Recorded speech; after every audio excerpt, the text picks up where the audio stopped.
The most damaging mistake is staying devoted to someone who keeps proving you do not matter. You sense it each time she drifts away. Every eye roll, every moment she chooses her phone over you, you convince yourself it means nothing. But your instincts are louder than your excuses. She once cared. Now you are a backup, a convenience, a temporary space she fills when it suits her. You keep believing things will turn around. You think if you become more patient, more kind, more giving, she will return to who she was. But it never happens. She is not unsure. She understands exactly what she is doing. And deep down, so do you. Comment, "I deserve respect," if you are done pretending you do not see your worth. This video is your reset. Not to change her, but to rebuild you. To make you unreachable by anyone who fails to recognize your value. And by the end of this, you will not be the same person again. Number 1, stop chasing her attention. When someone starts pulling back, chasing feels automatic. Fear kicks in. Fear of losing her. Fear of not being enough. You tell yourself if you try harder, give more, fix whatever changed, things will go back to how they were. But that belief traps you in a losing cycle. The more you chase, the less you are valued. Chasing does not earn respect. It quietly destroys yours. She did not change because you failed. She changed because she stopped seeing your value.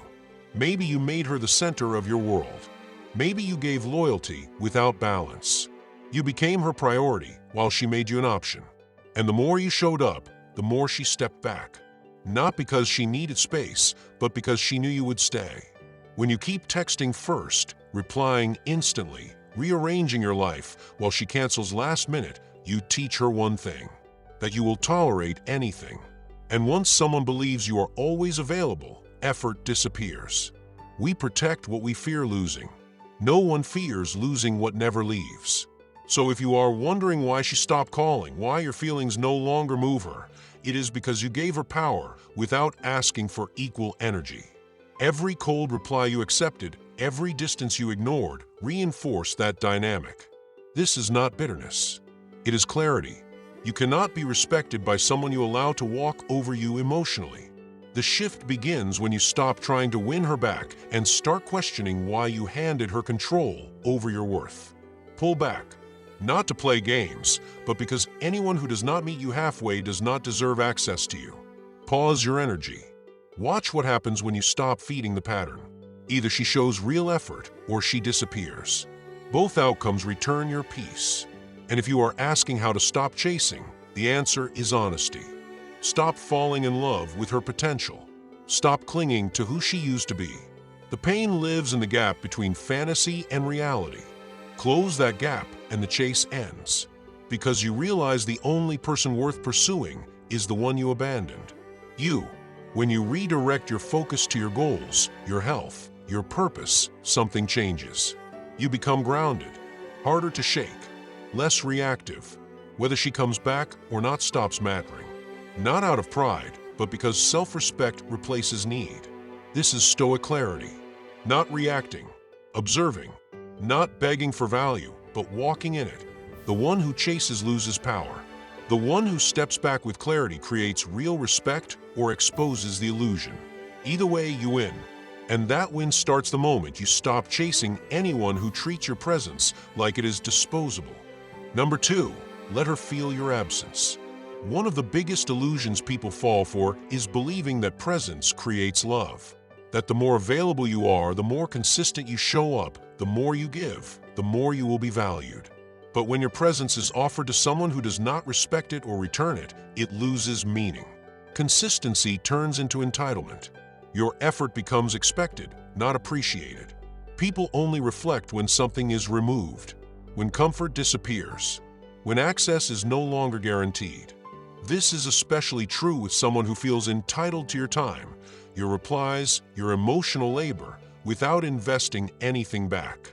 And the strongest move is not explaining yourself, arguing, or begging for change. Is stepping away quietly. Not from anger, but from awareness. Silence speaks louder than any message. It says you are done giving to someone who only notices your value when they fear losing it. Absence is not about being petty. It is about being intentional with your energy. People do not value what they have unlimited access to. But when your attention becomes rare, when your presence is no longer free, the noise fades. They are forced to feel the space you once filled. And in that space, the truth shows up. They either reflect or move on. Either way, you get clarity. When you are always present, they never have to choose. They can stay comfortable while giving you nothing. When you pull back, they either rise to meet you or reveal they never planned to. Both outcomes protect you. Pulling away is not weakness. It is clarity, is choosing peace over proximity. If she values you, your absence will be met with effort. If she does not, you did not lose her. You lost an illusion, and what you gain is freedom, because presence is a gift. When you stop giving it to the wrong people, only the right ones remain. That is not bitterness. That is growth. Number 3, stop arguing for respect. The moment you start trying to convince someone to respect you, you've already stepped out of alignment with your own value. Real respect is never negotiated, is not earned through long messages, emotional breakdowns, or endless explanations. It either exists in how someone treats you, or it does not. And no amount of effort from you can force it out of someone who does not feel it. Most people avoid this truth because it hurts. We believe that if we explain ourselves better, show how loyal we are, how patient, how forgiving, the other person will finally understand and treat us right. But what is really happening is this. You are trying to teach someone how to value something they already decided was optional.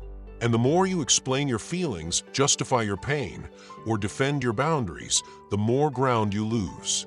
Because every time you argue for respect, you reveal the imbalance.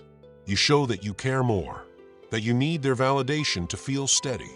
And once someone senses that imbalance, the dynamic shifts. It stops being mutual. It becomes control. They learn that they can pull back, stay cold, act distant, and you will still be there explaining why you matter. What most people do not realize is how much power they give away in those moments. By arguing for basic decency, you teach others that disrespect is negotiable, that your boundaries bend, that you talk about self-worth but struggle to act on it. You vent, you cry, you write paragraphs, but you still stay, still show up, still give time, energy, and access to someone who already checked out. The solution is not becoming louder, is becoming still, letting your silence carry more authority than your words ever could. Because when you stop arguing and start acting, the dynamic changes. Not because they suddenly grow character, but because your behavior sends a clear message. A message that says your peace now matters more than being understood. From that place, you move differently. You stop fixing. You stop pleasing. You stop sitting where your presence feels unwanted. You stop explaining yourself to people who listen only to respond, not to care. Life teaches this lesson clearly. People who respect you do not need speeches. They see your standards and either rise to them or remove themselves. Both outcomes are acceptable. When you stop arguing, you take your power back. Quietly, calmly, with clarity, you become unavailable for disrespect. And that does something important. It filters your circle. It sharpens your awareness. It shows you who was real and who benefited from your lack of boundaries. Respect is not taught with words. It is commanded with presence. The more you try to explain what should already be obvious, your value, your limits, your pain, the more you drain yourself trying to educate someone who already knows they are hurting you. They just do not care enough to stop. That is the line you draw. The moment you stop needing them to understand, stop chasing closure, stop hoping they change, and start living in a way that makes disrespect impossible to tolerate. Not by shouting louder, but by walking away sooner. By building a life grounded in peace and purpose that superficial affection cannot pull you back into. This is real strength. Not silent suffering disguised as patience. Not emotional availability rooted in fear.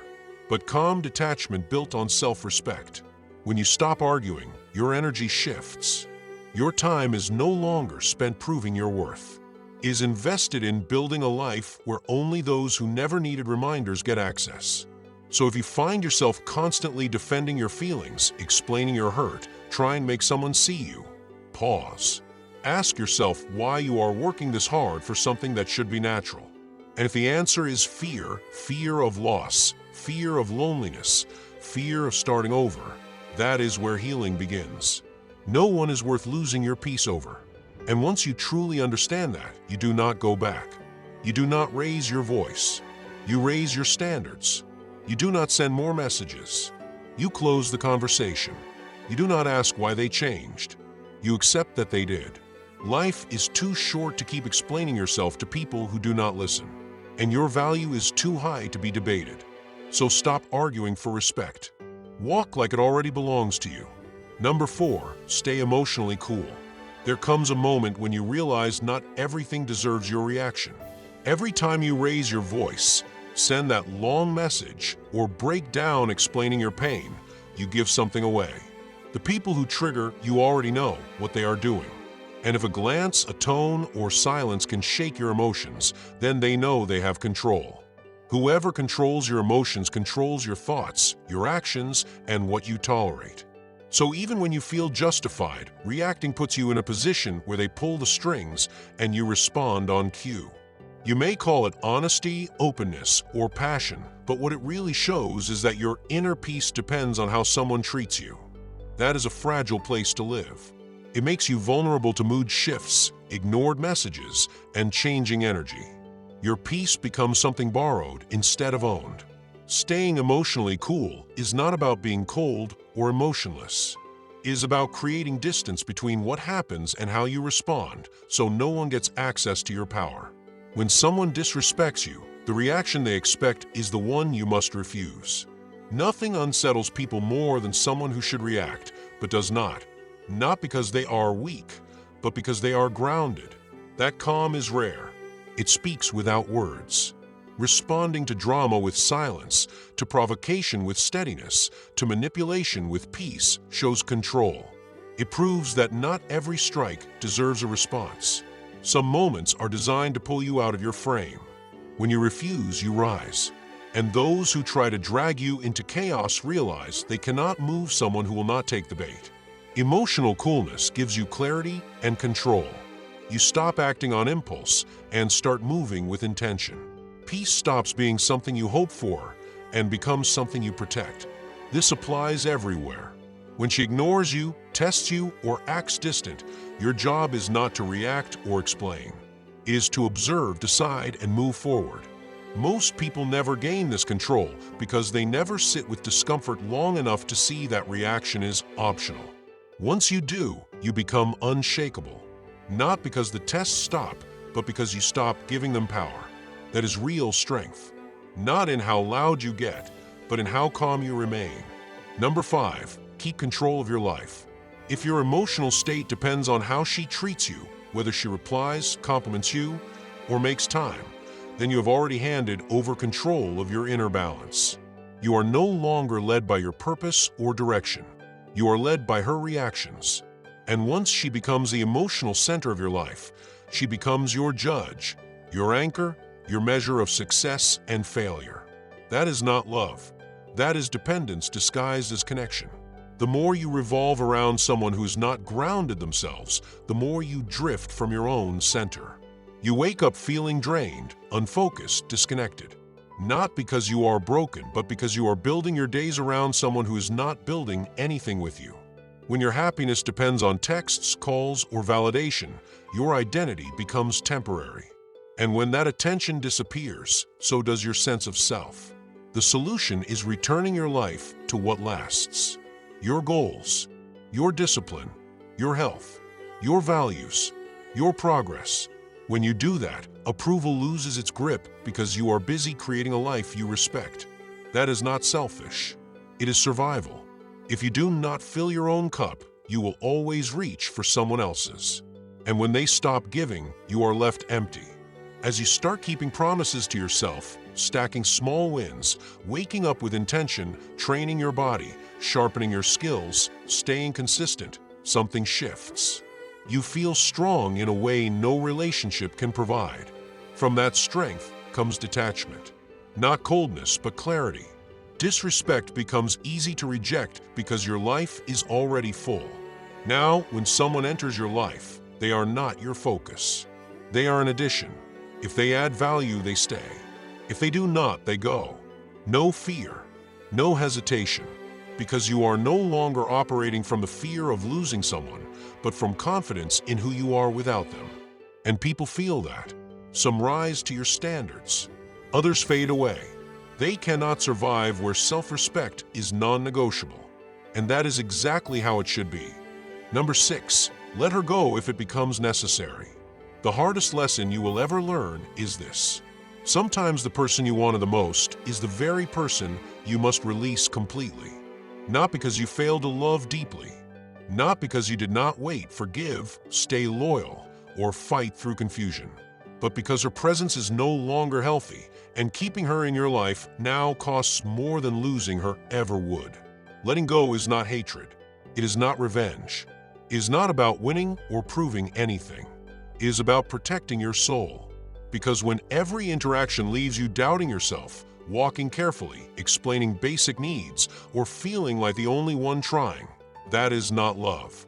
That is a performance. A role where you shrink your needs to keep peace, tolerate inconsistency to feel close, and explain your worth hoping she becomes who she once appeared to be.